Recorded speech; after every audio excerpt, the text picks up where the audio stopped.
It's getting worse because it's cold and everyone's got a nice warm house to go in. It's Christmas now and they're going to be all with their family and I'm not going to be there with my family this Christmas.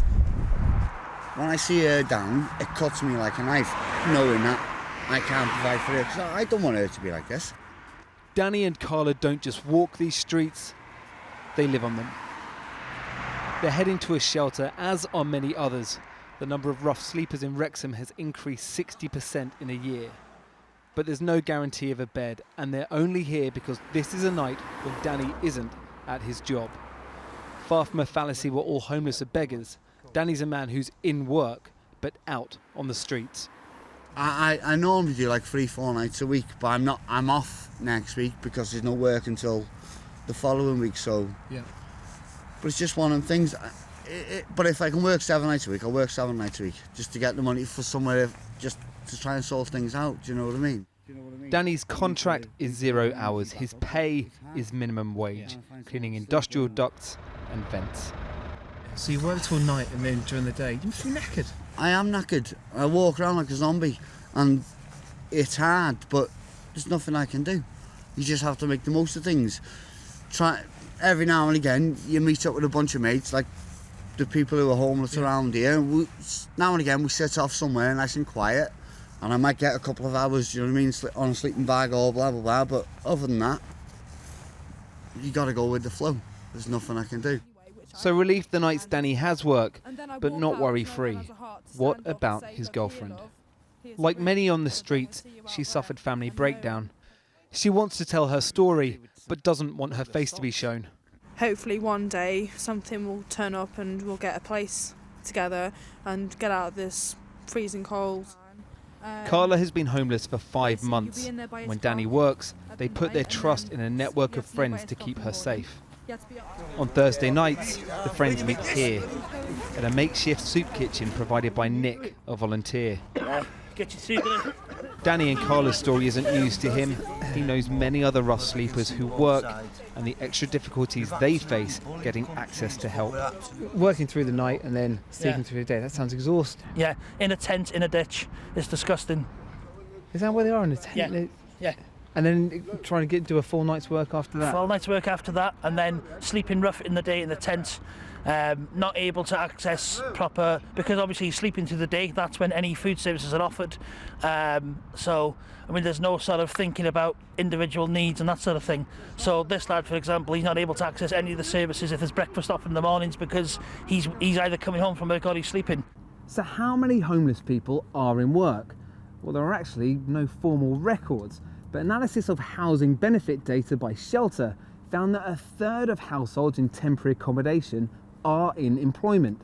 In London, that rises to half. In theory then, rough sleepers who are working and not battling addictions should be the easiest to help. In reality, for exactly those reasons, they are low priority for local authorities. With the littlest help, making that simple but huge step into accommodation is hard. It can be incredibly difficult. I'm sure you're aware that when you go to rent a property, you are looking at paying 1 month's rent in advance, plus a deposit, plus any letting agents' fees, which in Wales we are trying to lobby for that to be scrapped. So people are looking at potentially £1,000 up front to be able to rent somewhere. It's a lot of money if you're sleeping on the streets. Yeah, which people don't have. On cold nights like this though, forget a permanent home. Often even a bed at a shelter can be too much to hope for. Basically, you only allow 16 people in the shelter, and if I'm in there and there's more people turning up, there's more chance that I'm getting out. Carla is least eligible for a spot in the shelter because she's not from Wrexham. The council says, like many other councils across England and Wales, resources are finite and they have to prioritise locals. On this night, Danny and Carla won and lost their daily game of chance. The shelter had space for Carla. Danny's work had no space for him. Well, now joining us from the House of Commons is Labour's Siobhan McDonough, MP for Mitcham and Morden, and the Conservative MP and former Housing Minister Grant Shapps, who himself slept rough for a night to better understand the issue. And with me here, Lord John Bird, founder of The Big Issue, But first, let's go to a soup kitchen in Ealing in West London and talk to the organiser, Andrew McClay, along with Mark Harvey, who's been homeless himself. Andrew, how many have you got in there tonight? I think we have around about 50 to 60 in here tonight. It sounds very loud. Now, are you able actually to give them accommodation tonight? I mean, can they sleep there, or you're just feeding them? Well, we feed them and we provide them with entertainment. In terms of accommodation, we refer to a few organisations for that. So we look after every other need that they have besides accommodation. Now, have you seen an increase in the numbers of people coming to see you in the last year or two? Oh yeah, definitely. I mean, when we started this, we started with about 40 people on a Monday night. Sometimes we get up to 150 here, so it's a marked increase. Even in terms of men and women, it used to be that you'd see about 80% men, 20% women. Now it's about 60% men, 40% women. So something's going wrong. Mark Harvey, I saw you nodding your head when I asked whether there'd been a big increase in the last year or two. You were yourself homeless. Who intervened, or what intervened, to put you back into some kind of housing? I was homeless in 2005, 2006 for 9 months. I was on the street from December until September, and what forced me to get myself back in line was in September. The temperature started dropping. I'd done 1 winter sleeping on the streets, and I couldn't do 2 winters. And because I was a homeowner in Ealing, I knew Ealing Council had a duty of care to me, so I went to the housing and spoke to them, and that was 11 years ago. And, but now I work with helping people on the streets. You're now there in the centre, clearly helping Andrew. What's your sense of what is happening around you right now? Do you really sense there is an increase? Yes, there's definitely been an increase. The figures that we're looking at, I'm looking at the official government stats, we say 4,000, just over 4,000 people homeless on the streets. And a few weeks ago, the Greater London Authority acknowledged that there was 8,000 people living on the streets, with 2,700 just in Westminster alone. I go out giving hand warmers out in the streets, hats, gloves, right, and I see the numbers increasing. Right, thanks for the moment. We'll be back to you in a moment. But John Bird, you've had a very long perspective from the early 80s right through to today, a big issue which you launched as part of a campaign to try and ease the crisis. How do you read the present situation? Well, the trajectory is bad news. We seem to be increasingly finding more and more people on the streets. My take on it is slightly different, because what I've noticed is, especially around the big issue and the people that I talk and meet on the streets, is a lot of them are suffering from mental depression, problems around that. And I would say, and I've described... Of course, homelessness itself would bring on mental depression. If you're not mentally ill, try homelessness. Yeah. And the thing is, as I've said it in the House of Lords, we're almost like an A&E department. The big issue is turning into an A&E department. You don't have the provision for people who have fallen into homelessness. Homelessness creates social problems, creates physical problems. So you've got this kind of weird thing where the streets are where we're trying to sort out many of the problems around the National Health Service, around austerity. Austerity has knocked the feet out of the poorest in society.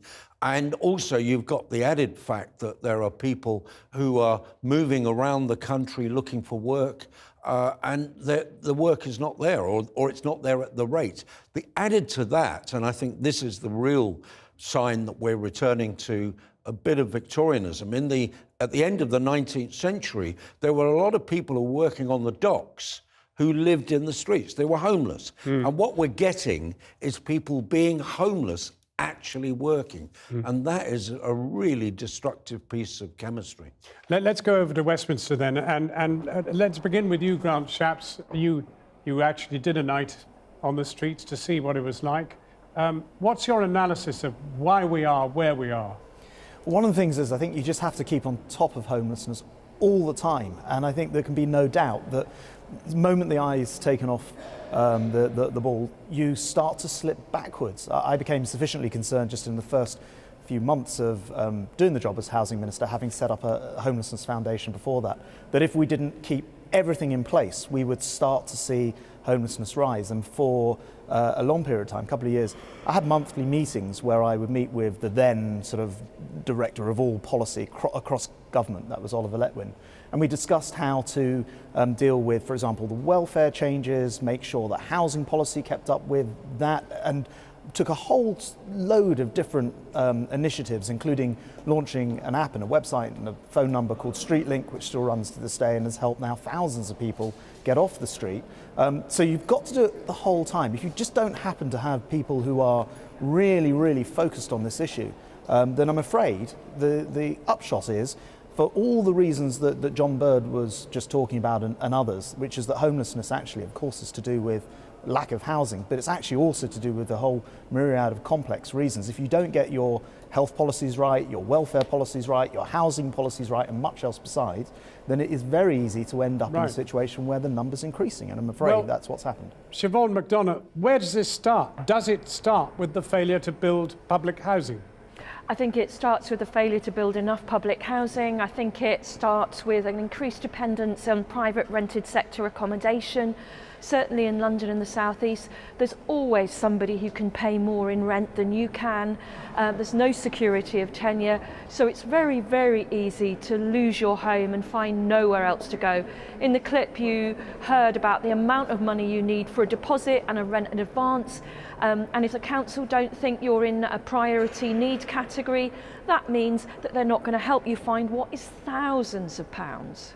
Well, Grant Shapps, there are solutions. I mean, there is prefabricated housing. There are all sorts of ways in which an emergency, massive national effort to provide housing could be launched right now. And your government's in power. It has the wherewithal. Why doesn't it do it? Yeah, I mean, governments have been struggling with trying to produce this housing for a long time. I was part of trying to do that. There is something that is worth mentioning, which actually follows on from Siobhan's point. We both just voted for it, actually. There is a Homelessness Reduction Act, which has just been passed and has to be enacted. Now, I want to see ministers actually put that into law urgently in 2018 because, and this is really important, one of the cases that you were just covering, in fact lots of people will be familiar with this, is where people have gone to the council before they've become homeless and the council says, sorry, come back when you're homeless. And that's not good enough, and you actually have to have that help coming in sooner. And that's what the Homelessness Reduction Act is. I'm trying to get in because I'm not saying a lot of people share my view, but I think that's just going to provide more bureaucracy. My council, Merton, they're regularly on the phone to the landlord saying, look, won't you keep them? Could we give you a bit of money? Will you keep the person? If I get somebody who's got trouble with their housing benefit, I can get somebody to go down to the housing benefit department and sort it out. If you add in universal credit, you have just got such a nightmare. I don't think we've even begun to see what might happen as universal credit kind of rolls out across the country. Well, let me ask you something which might unite the two of you. The awful phrase affordable housing has crept into the dictionary. And it is utterly meaningless in terms of resolving the homelessness crisis. Well, Grant Shapps, can't you knock it on the head and talk about unaffordable housing and time to build affordable, actual council housing? Well, most housing is unaffordable, as you say, and even when it's shown as being or suggested being affordable housing, affordable to whom and in what circumstances? But I think the answer to your question is, and you asked me before and I didn't quite get to the point, if you are going to solve the housing crisis, you need to build 1 million homes, 2 million homes. And I suggest you're not going to do that by just trying to find extra plots of land, particularly in London and the South East, which is pretty developed. You're going to have to build brand new establishment, brand new towns. I think new garden cities built actually across the country at a scale that makes them sustainable so we can have like a proper step change in the amount of housing available in this country. Siobhan? The truth is there isn't one solution. Yes, we need a joint action. We need councils, we need the health service, we need Transport for London, we need the government to all act together that the first priority is housing. Because if it's not the first, it will be the last. Can I thank you both very warmly? I'm going to have to move to the Ealing Homeless Day Centre, which is dealing with people tonight, the night shelter.